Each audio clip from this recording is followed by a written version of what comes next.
I've been gone from this earth for a long, long time. And while you may have heard of me in some way or another, let me assure you, most everything you've heard is simply myth or silliness. So let me tell you my real story, the best I can remember it, and set the record straight. My name is Nicholas. I was born and raised near the sea in a country that is now called Turkey, although it had different rulers and languages when I was there. My mother and father were people who loved God and tried very hard to show His love and kindness to those who were poor and to those whose hearts were poor. And I learned much by their example. My childhood was mostly happy. Since my parents had plenty of money, I never suffered from hunger or poverty like many of the children in our town. But when I was a very young man, tragedy struck. A ship arrived that was carrying people who were sick with a terrible plague. It spread very fast through our city. It killed thousands, including my parents.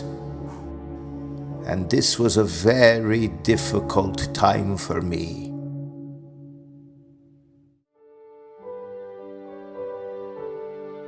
But eventually, I found comfort in the faith that my parents had taught me. And I grew up to be a pastor of a very large church. As pastor, I saw the awful suffering and hunger and poverty that fell upon many people in my own church and those in our neighborhood. Because I had inherited a great deal of money from my parents, a fact that no one knew, I saw that I could make a difference. So I decided to give away my money secretly, mostly at night, so that people would not know who was helping them. I wanted God to get the recognition, not me.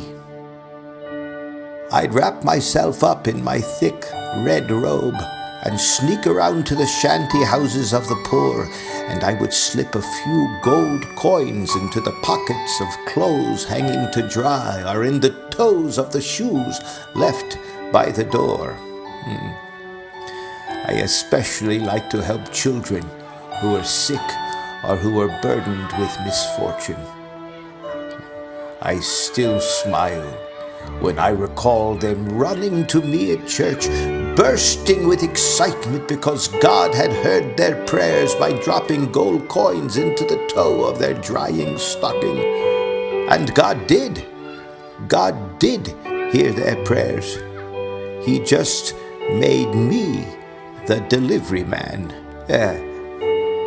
Eventually, someone caught me in the act. I tried to hush them up, but you know how secrets are never really secrets for long. I had a long and a wonderful life. I understand that after I went to be with the Lord, people still talked about me. Some even called me a saint. If only they knew. And can you believe that they even celebrated my December 6th birthday? Why, even I didn't celebrate my birthday. And some of them even went so far as to pretend that they were me, red robe and all, and snuck around putting gifts into the toes of shoes and stockings of children, somehow sweeping me into their Christmas celebrations. I guess I should be flattered, and it is nice to be remembered. But what I really hope that people would remember about my life, if they remember anything at all, is what spurred me to do the things that I did. It was a Savior who gave me, who gave us all, the most wondrous gift that could ever be imagined. He gave himself.